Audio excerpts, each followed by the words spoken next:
யுவன் சங்கர் ராஜாவை இன்ட்ரோடியூஸ் பண்ணுற வாய்ப்பு எனக்கு கொடுத்தார். அவர் நினச்சா அன்றைக்கி யாரை வேணால் கூப்பிட்டு அரவிந்தன் எந்த படத்துக்கு எந்த ப்ரொடியூசரை கூப்பிட்டு சொன்னாலும் எந்த டேரக்டர் கூப்பிட்டு சொன்னாலும் அவங்க இன்ட்ரோடியூஸ் பண்ணியிருப்பாங்க. அவர் ஒரே வாரம் சொன்னாங்க, யுவனை வந்து நான் பார்த்து பேசிட்டு இருக்கும்போது வந்து ஓடி வந்தேன், என்ன பண்ணுற யுவன் அப்படின்னு. ஒன்றில் சும்மா தான் இருக்கேன், ஏன் ஸ்கூலுக்கு போகிறேன், எனக்கு ஸ்கூலுக்கு போகிறதுலாம் பிடிக்காது அப்படின்னா. 12 வயசு அவனுக்கு. ஸ்கூலுக்கு போகிறது பிடிக்காதா, அப்போ என்ன பண்ண போகிறேன், ஒரு படம் கொடுங்க மியூசிக் பண்ணுறேன். அந்த கான்ஃபிடன்ட் லெவல் பார்த்தீங்களா.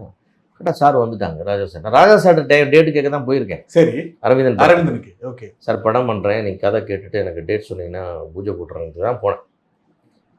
அவர் வந்து ஏன்னா என்ன டாடின்னு ஓடிவிட்டேன். என்ன சொல்கிறான்னு, இல்லை சார் ஏன்டா ஸ்கூலுக்கு போகலாம் பிடிக்காதுன்றான், வேறு என்ன பண்ணிட்டு ஒரு படம் கூட மியூசிக் பண்ணுறேன்னு சொல்கிறான் சார் அப்படின்னு.